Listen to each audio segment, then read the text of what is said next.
before Jesus even raised Lazarus.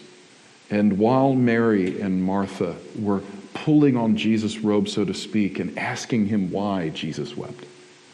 Isn't that beautiful? Think you can memorize John 11:35? Got it?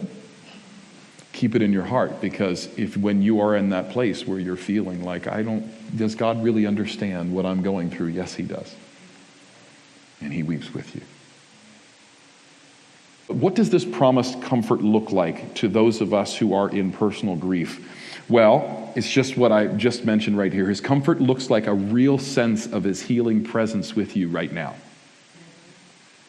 Even as you trust him for the timing of the when and the how. His comfort looks like deep peace from God that floods your heart and mind as you choose to pray and give thanks. Think of that wonderful scripture, Philippians 4:6-7. Don't be anxious for anything, right?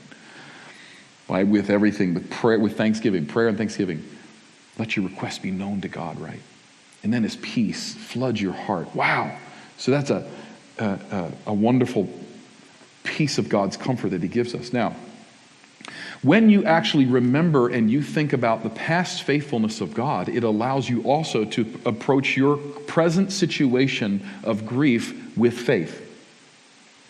And I believe that even in the act of remembering can become a sacred act of worship where we reconnect to the past faithfulness of God, not only in your life. You might be able to look, you might reach back and say, wait a minute, I don't really have any history of that. Did you know somebody does in the family of God?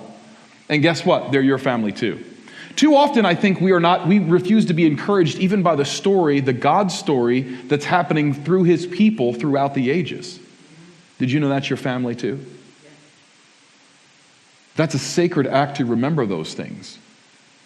Therefore, Hebrews says, since we are surrounded by what? Such a great cloud of witnesses, let us move forward and fix our eyes on Jesus and lay aside this. But you see, that's why we think back, and that becomes a sacred act of remembering, and faith starts to rise in our heart. God's comfort also looks like this.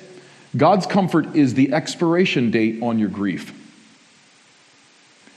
It will not last forever.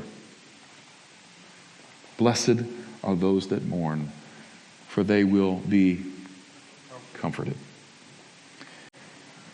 So that's the one aspect of mourning.